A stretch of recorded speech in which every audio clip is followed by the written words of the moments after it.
ఈ వీడియో వచ్చేసి anti immigration protest గురించి వీడియో లాస్ట్ వరకు చూడండి. ఫస్ట్ ఐర్లాండ్, దాని తర్వాత ఆస్ట్రేలియా, దాని తర్వాత జర్మనీ, దాని తర్వాత కెనడా, ఇప్పుడు అమెరికా. వీళ్ళందరి టార్గెట్ ఇండియన్స్ మీద. ఎవ్రీ ఇయర్ ఇండియన్ వదిలేసి చాలామంది లాక్స్ ఆఫ్ పీపుల్స్ వెళ్తారు పక్క దేశాలకి. కొంతమంది చదువు కోసం వెళ్ళే వాళ్ళు ఉంటారు, కొంతమంది జాబ్ కోసం వెళ్ళే వాళ్ళు ఉంటారు. చదువు కోసం వెళ్ళిన వాళ్ళు కూడా ఎడ్యుకేషన్ అయిపోయిన తర్వాత మళ్ళీ ఇండియా తిరిగి రారు వాళ్ళు. అక్కడ వాళ్ళ ఆ లైఫ్ స్టైల్కి అలవాటు పడిపోయి అక్కడే జాబ్ వెతుక్కొని అక్కడే ఉండిపోతారు వాళ్ళు. ఆ దేశాల వాళ్ళకి ఏంటంటే పక్క దేశం నుంచి వచ్చి వాళ్ళకి అక్కడ జాబులు దొరుకుతున్నాయి, మాకు జాబులు దొరకట్లేదు, మమ్మల్ని పెట్టుకోవట్లేదు అని చెప్పేసి వాళ్ళు ప్రొటెస్ట్ చేస్తున్నారు. వాళ్ళు ఎంత ప్రొటెస్ట్ చేసినా మన వాళ్ళు తిరిగి మళ్ళీ ఇండియాకి రారు, ఇది గ్యారంటీ.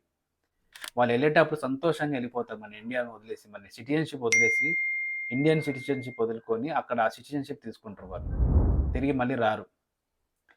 ఎందుకంటే వాళ్ళందరూ మన ఇండియన్స్ వాళ్ళు చూసి వెళ్ళారు. మన ఇండియాలో కులమత భేదాలు ఉన్నాయి మన భారతదేశంలో. ముస్లిమ్స్కి హిందూస్ పడరు, హిందూస్కి ముస్లిమ్స్ పడరు. మహారాష్ట్ర వాళ్ళకైతే ఈ ఉత్తరప్రదేశ్ నుంచి, బీహార్ నుంచి వచ్చి పనిచేయడం వాళ్ళకి నచ్చదు. మన మణిపూర్ వాళ్ళని చూసుకుంటే మణిపూర్ వాళ్ళకి జమ్మూ కాశ్మీర్ మీద ఒక డిఫరెంట్ డిస్క్రిమినేషన్ ఉంది.